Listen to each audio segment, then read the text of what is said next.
So joining us on the podcast today is the highly distinctive tenor saxophonist Ned Goold, a master of inside-out playing. His unique sounds blends the cool, sharp articulation of Bird and Charlie Rouse with the breathy insistence of Lester Young and the subtle phraseology of Dizzy Gillespie.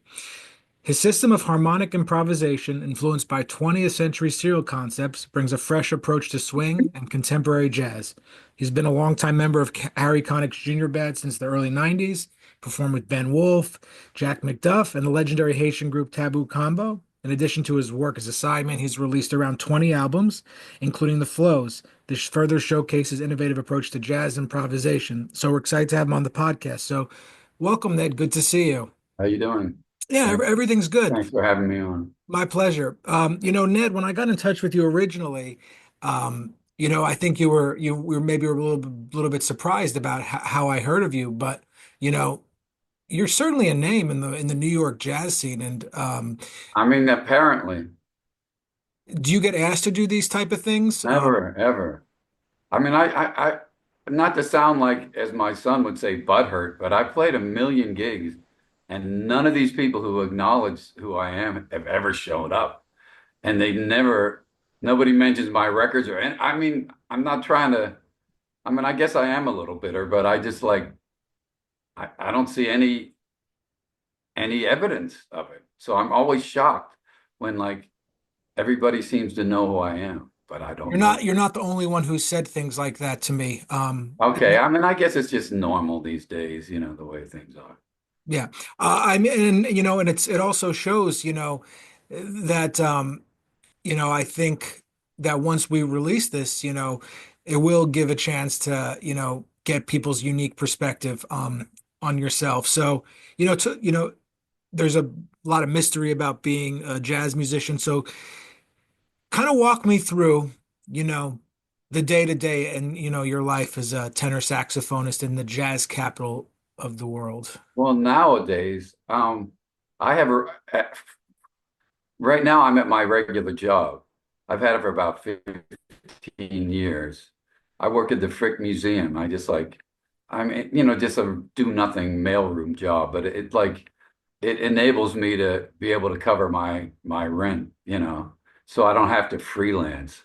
I've always like, I'm just, I'm apparently, I use that word again, I'm like a bad side man, like I try my best and people, tell me they like it, but they never call me back. So I don't really I don't like playing other people's music, basically. I have a lot of my own music and that's what I like to do. So rather than my son, Charles is a I very know him. Yeah, I know Charles.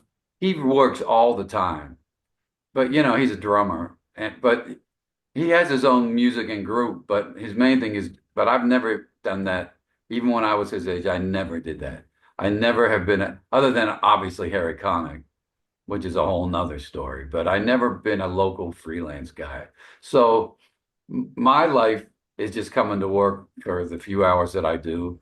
And I play guitar now. So I just like, and I'm able to practice here at work. So I started like maybe 8 years ago. And I prefer like, I mean, I love blues, which is what I consider what I do anyway on saxophone. But you can't really play blues well in the real sense on saxophone. You have to be able to bend notes. So anyway, I picked up blues guitar. So I practiced that a lot because it was a new instrument. And actually, after all these years, you just get tired of yourself. At least I do on saxophone. So anyway, No, no, that's but what I practice my guitar. I've been practicing my horn again lately. I have regular gigs in New York, like once a month at this club that used to be Fat Cat that It's called Cellar Dog now. Mhm. And and I play out at this place in Brooklyn called Ornithology twice a month. So it's nice, I do all my just play the hits, and that's what all I do. Well, Ned, I understand what you're saying. You don't want to play other people's music. You want to be a band leader, and that's I mean, totally I don't mean that to sound nasty, but no, no, no, no, not at obviously I all. do come off nasty, even though I try really, really hard not to. But I just come, it's like they just assume that I hate their shit, which is half the time I do. but not all the time, you know. So anyway, I have a reputation for that, so whatever. I mean, I understand. I have a reputation also. I mean, I've always been a band leader, but you know, there's also the other side to it as well. Maybe people they say, "Oh, he's a band leader." You know what I mean? He doesn't need work. Yeah, definitely. They might just be assuming that Yeah, I'm sure, you know, and it's true. Um, you because know, even I you know don't what even like I I'm don't even like I'm sorry. I don't even like playing I mean, sometimes if I haven't done it for a while, playing just standards on a gig, which I'm pretty good at, I'll love it and go crazy. But if I have to do it for a while, I really, really start to hate myself doing it. You know, I mean, to the point where I just want to crawl in a hole, and it's so painful. All I do is look at my watch the whole gig. You know, wow. yeah. I mean, My thing has always been like coming up with my own system of music. I always play what I hate the least, as opposed to what I like the most. It's always been the way I am. You know, it's like, you know, just what makes me the least, you know, disgusted. um, this is a very unique perspective. Now, the gigs you mentioned before that you like that you have those regular once a month gigs at Yeah, Cellar Dog and Ornithology. right. Okay. Now, you're not watching the clock on those gigs, are you? Cellar Dog is rough. It's my own music, but Cellar Dog, you know, I get through it. I've learned it's a trio gig, first of all. So that means I'm playing a lot. And it's 7 to 11 Why not a quartet? The money? because that's what they're paying me for. That's what they say, you know. And that was my thing for a long time. Quartet. No, trio. Trio? Like ah, sorry. You mentioned the flows. That was in my trio era was along, like you mentioned Ben Wolfe and the flows. That's 1999. So 25 years. yeah, so I was in the trio then because I was writing music that was two parts. I wasn't writing music that was going over chords, it was going over lines. So it was two lines going, you know, what is it, horizontally as opposed to vertically. But the bass had chords, you know, the same way. So, but then I, you know, gradually started getting into it. And now trio just is like too much work, you know, it's like, plus I like having those chords under me because I've written I a lot get of it. music since then that are more standardish, you know, where the chords are important. I get it, but like you said, because you're like, but you went down to the logistics. That's what they're paying me. You know, That's what I'm told I have to play trio. The you're guy, but they pay okay. It's a good paying gig. I have to fill up 3 full hours at trio. And you know, that would burn anybody out. yeah, you know, I mean, I said to someone my age the other day, Winard Harper, you ever heard of him, drummer? Anyway, Arthur, go by Arthur? no, Winard and his Oh, brother, Bernard Harper. Philip. Okay. Yeah, we were just outside ornithology, and I was complaining about it. And he looked at me. He's my age. He says, "Man, that's just a 4 hour gig." And I think, "Yeah, you're right, man." You know, when we were in the '80s, that was standard, you know. But nowadays, it's not. You I used know. to do a 4 hour gig in New Brunswick, New Jersey, Yeah. trio, 4 hours, Yeah. and it was $100, you know? Yeah. Typical. And it got to a point where I'm like, between that and the parking, I'm like, I said no. That's hard work. It's Even playing it gets trio to a is point. hard. Yeah. Like by the time you get to the second 1 hour long set, you get to the end of that, it's perfect. That was great. But then you got a whole nother one in front of you, and People don't know how to present music. you just gotta plow through it, man. But you know, that place is it's like they're not even yeah, it's weird. It's just a hangover from the old place. So it's like a real corporate now, but it's basically the same. But you know it's a nice little payday for my rent. I don't make a lot of money, so that makes a big difference at the end of the month, you know. So But you know what though? You talked about that you're like, I work a regular job, and that way you can separate the art from the money. big time. And I But mean, it's I'm not, still, I but mean, my I'm, job is part time. yeah. I've always, you know, when other than the you know the Harry Connick times, which you know I was bringing up two kids and had a house and all that.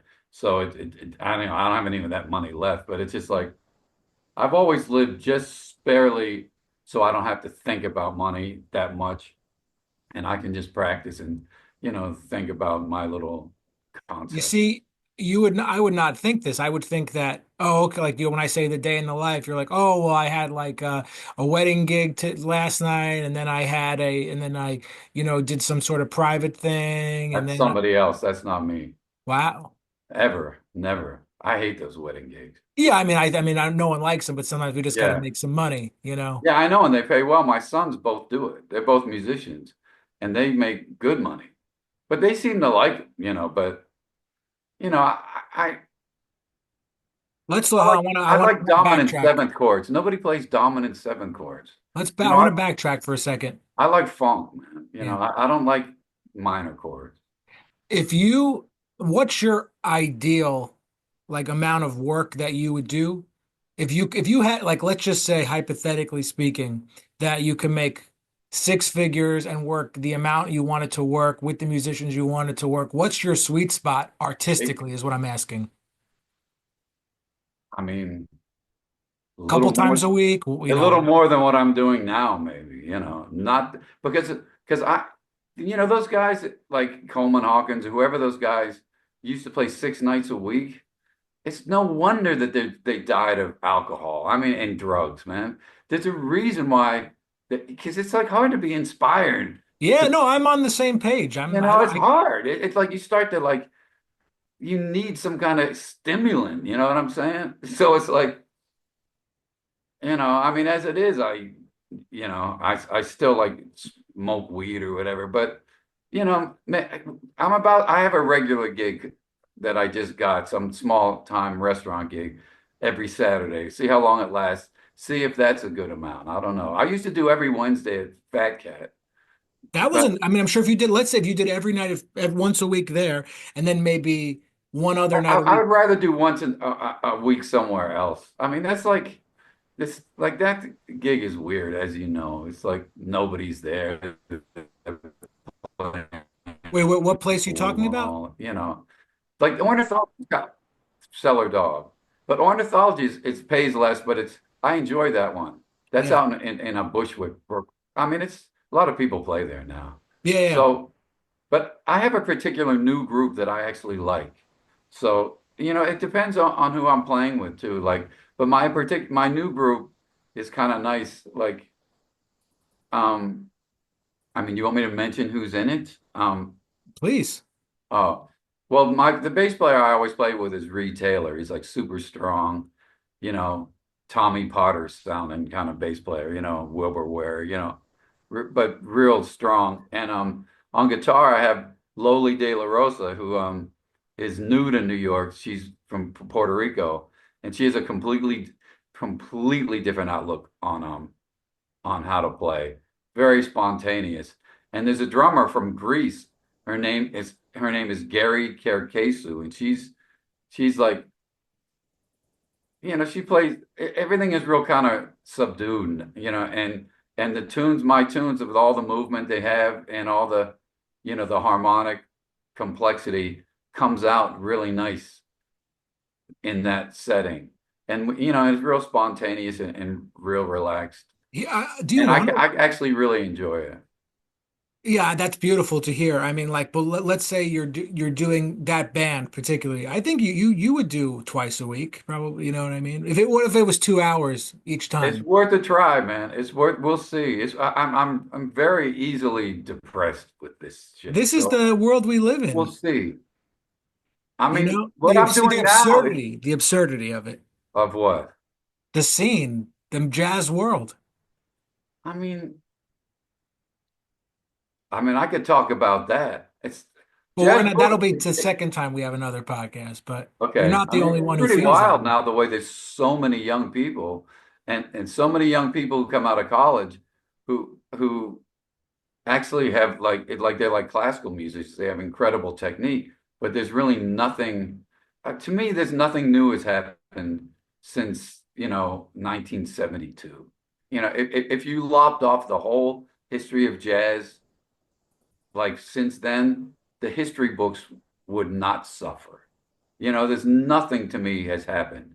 I mean, hopefully my little shit is a nice little footnote at some point, but Well, we're still, that's the thing. I mean, yeah, it's you still never a know. baby. It's still a baby, but the music in general, it's still a baby. Yeah, I mean, the guy at the height of Bach's period, the guy who wrote Fuchs or whatever his name was, wrote in his theory book, "This is the worst time ever. Nothing Here's is the happening." let me just say one thing really quickly But because it's like this. The jazz, the music that they made, you're talking about in the 70s. I'm just talking about.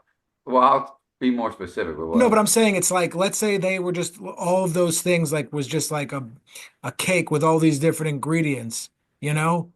We have the ingredients to do the same thing today, but everyone wants to go forage for, stuff that won't even work with it. You know what I mean? Like it's just Yeah, but doing the same old shit doesn't work either, man. It's like jazz and like any like form of music in a golden age or whatever. It changed every 5 years, and that was one of the big things about it. That was one of its main ingredients was newness and change.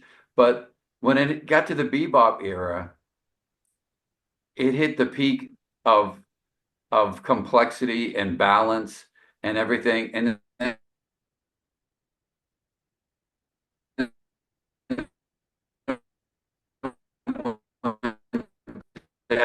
it went, they got back to that era by necessity.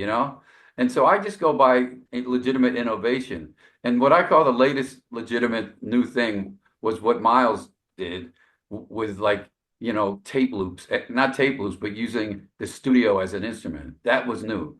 Like Bitches Brew, it has all sorts of splices and they slapped it all together in the studio. what about the And stuff on with the Bob corner, Berg, that period. Miles with Bob. Is that Yeah. Bob Berg played with Miles? When did he play? Um, with the band with John Schofield. Oh no, I don't like any of that. I respect Miles, but I, That I, wasn't your I thing. saw him live. I saw them live at the time, but no, I'm not really impressed with any of that. The '80s is kind of, and I was there. It's not like, no, I don't think there's anything. I mean, you could prove me wrong in 1 second. You played me a record, I would, I've just never heard it. Like I was around in the '80s, like intimately involved with all those Wynton Marsalis things at the time. So I mean, it's like I was in New York since '83. So but to me, nothing was happening. I thought nothing was happening then, and I still think nothing's happening. Wow. Yeah.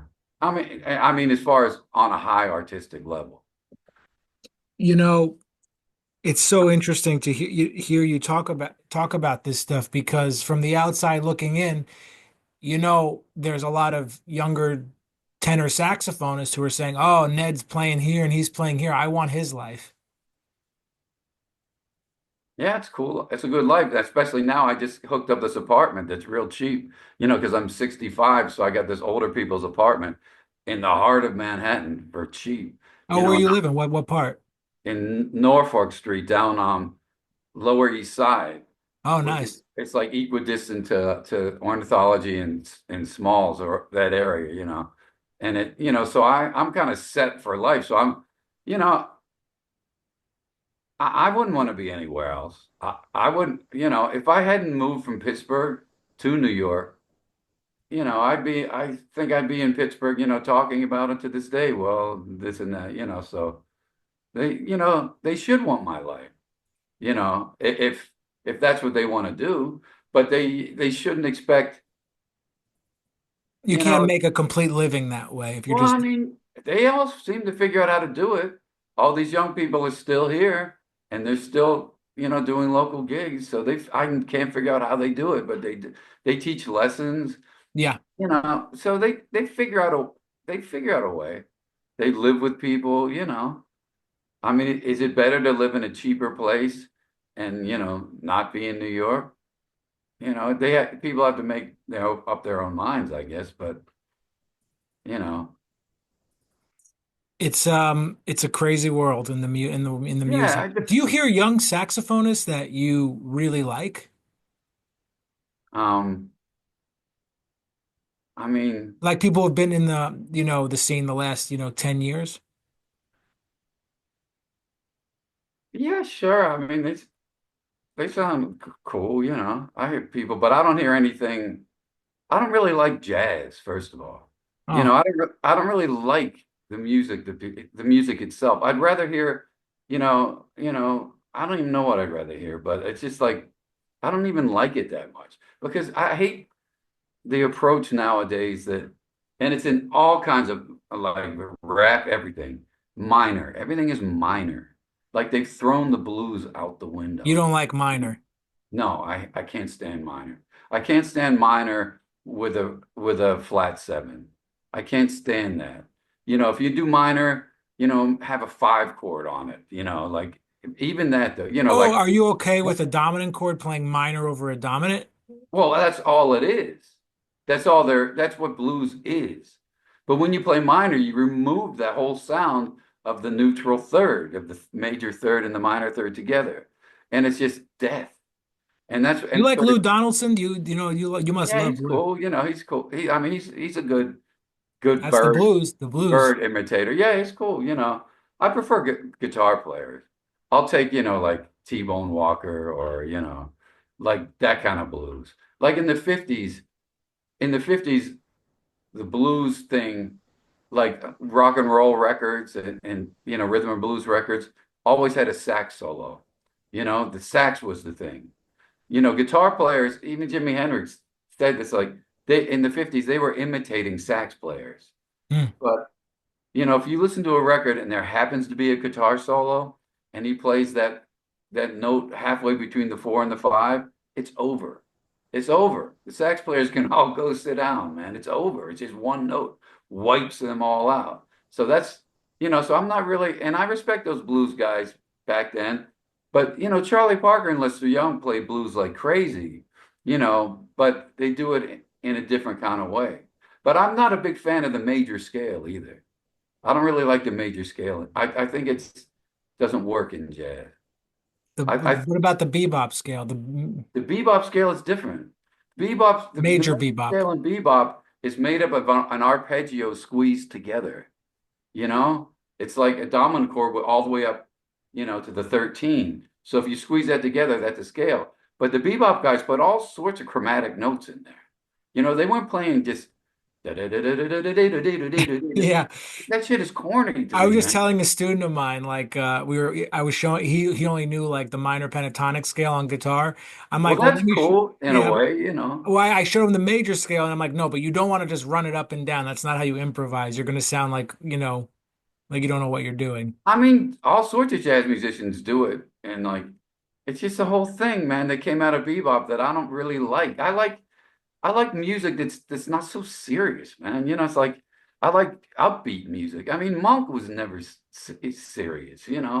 His shit is always funky. That's what I like. And when Wes was what, saying what. Wes, Well, I'm talking, but not as serious. They're talking about he was a happy person. You know what I mean? oh, Laughing I all mean, the I just time. like the funkiness. Yeah. And I just like the minor thing is real easy, like it's easy lyricism. It's real easy to get an emotion, not a good one, but an emotion out of minor. And to me, it's just Do you like find minor sad basic or rock. happy? Huh? Do you find minor sad or happy? Really sad. Wow. I find minor happy. Wow. I mean, I like minor when Bach does Yeah. it. When he does Major makes me sad. what? Well, Major I mean, makes straight major is really is horrible too. But like, but major is preferable because you can do I'm blues over sorry. major. So you got the third and the minor third together. Mhm. But minor, you can't put the major third over minor. Oh It man. doesn't work. Or maybe it does. Oh, But you know what I'm saying? It just like ruins everything. That's why like Coltrane, even though he's playing bang, that minor thing, he's playing the 4/7 chord a lot. So that's got that seventh sound in there because he's playing the four, and the oh third. yeah, yeah, yeah, yeah. The So four, it's the four. like that's the funk. So that's cool. It's always the dominant The blues. natural six. like the American pop music is always based on like jazz is based on dominant up to a point. Like all those tunes from the 20s, it's around going around the cycle. They asked Dizzy Gillespie what bebop was about. He says it's about the cycle. It's always about the cycle, the dominant chords, and that's what it's about. And James Brown is based on a dominant chord, and the best hip hop is that funky sound. I mean, it might be like three different keys at the same time. It's a different kind of an attitude thing that minor doesn't have. And minor can be cool, I guess, You could put the dominant over minor, the substitution. but yeah, maybe. I don't know. I'm easily convinced. If someone can do it, whatever. I'm all for it, man. I'm pulling for everybody, but Now, Ned, I thank you so much for doing this. Can we do it again, but do just yeah, talk sure. about the scene? I can run my mouth forever. Do it again, but what? We'll just talk about the scene. Sure. Whatever you want, man. I'm starved for attention. So whatever you want to do. I'd be like, hey, I let's love to do run it. my mouth, huh? Let's do it. I'd be like, let's do it every day. You'll be like, what time? No, Like, I'm just joking. I'm okay. I joking. mean, I'm at work, so I'm joking. I was just joking. No, let's do it again. Let's do it again. let me know, bro. I'm there.